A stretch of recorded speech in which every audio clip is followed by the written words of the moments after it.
पुजारी और राजा। एक राजा ने भगवान का एक सुंदर मंदिर बनाया और उसमें एक पुजारी को काम पर रखा। इस बात को बहुत समय बीत गया। अब राजा भी बूढ़ा हो गया था, लेकिन राजा का एक नियम था कि वह हर सुबह अपने सैनिकों के साथ फूलों की माला भेजेगा और पुजारी उस माला को भगवान कृष्ण को चढ़ाता था। उसके बाद जब राजा भगवान के दर्शन के लिए आता तो पंडित जी भगवान के गले से माला उतार कर राजा के गले में डाल देते। यह लगभग रोज की बात थी।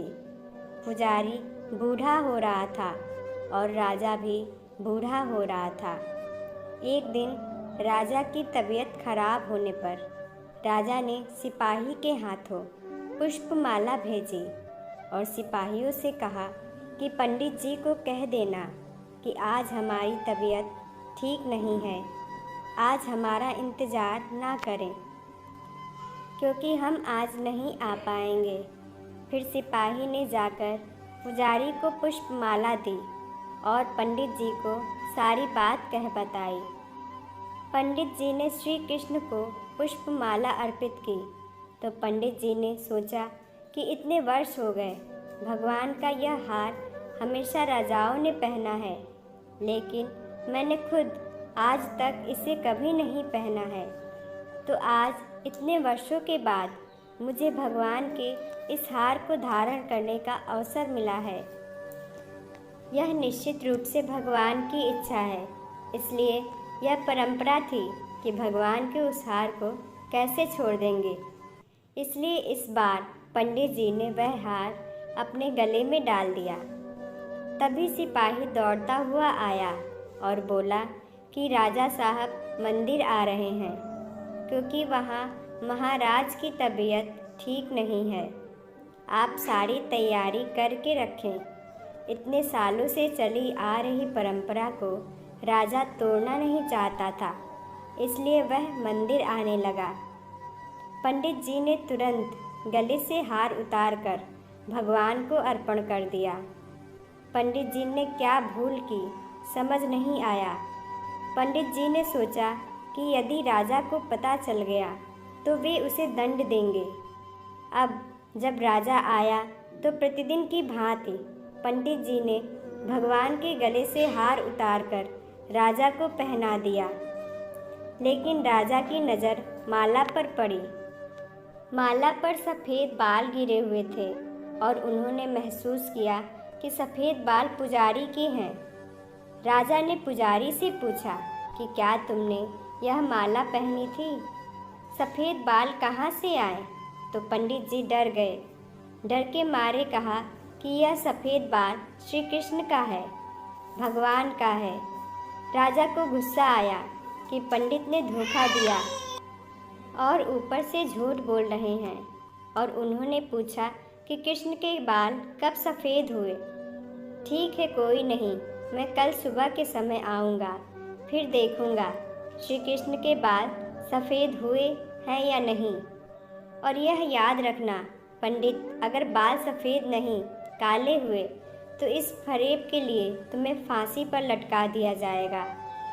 राजा नाराज़ होकर चले गए और इधर पंडित जी को अपनी मृत्यु दिखाई देने लगी। उन्होंने भगवान कृष्ण को प्रणाम किया और कहा कि भगवान मुझे क्षमा करें, मुझे लोभ हुआ और सोचा कि यह माला मैं भी पहन लूँ। भगवान मुझे बचा लो, नहीं तो कल मैं निश्चित रूप से राजा के हाथों मारा जाऊँगा। पंडित पूरी रात भगवान से प्रार्थना करता रहा, रोता रहा। अगली सुबह राजा श्रृंगार के समय आया और राजा ने पंडित से कहा कि पंडित मुकुट उतार दे, मैं बाके बिहारी के बाल देखना चाहता हूँ। पंडित जी ने घबराकर मुकुट हटा दिया और मुकुट उतारते ही राजा के होश उड़ गए। कृष्ण की मूर्ति के सफ़ेद बाल थे, लेकिन राजा को लगा कि पुजारी फिर से चाल चल रहा है। क्या उसने अपनी जान बचाने के लिए बाल रंगे थे? इसलिए उसने जांच करने के लिए बाल तोड़ना शुरू कर दिया। और जैसे ही राजा ने बाल उखाड़े मूर्ति से खून निकलने लगा। यह देखकर राजा भगवान के चरणों में गिर पड़ा और क्षमा मांगने लगा। भगवान मुझे क्षमा करें, मैंने बहुत बड़ा पाप किया है। मैं सही और गलत को भूलकर संदेह से इतना अंधा हो गया हूँ। तभी मूर्ति से आवाज़ आई, राजा, आप मुझे केवल मूर्ति ही समझते हैं, इसलिए आज तक मैं केवल आपके लिए मूर्ति हूँ। लेकिन इस पुजारी को मुझ में भगवान दिखा तो मुझे उसकी जान बचाने के लिए अपने बाल सफ़ेद करने पड़े। उसके बाद राजा को अपनी गलती का पछतावा हुआ, लेकिन अब कुछ नहीं किया जा सकता।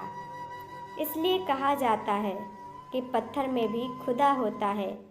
यदि आप ऐसा नहीं मानते हैं तो भले ही भगवान आपके सामने प्रकट हो जाएं, आप उनसे उनकी सच्चाई के बारे में पूछेंगे।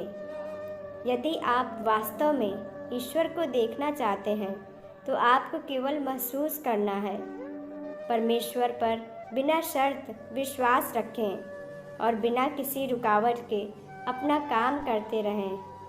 सर्वशक्तिमान आपको निश्चित रूप से अपना फल देंगे। धन्यवाद।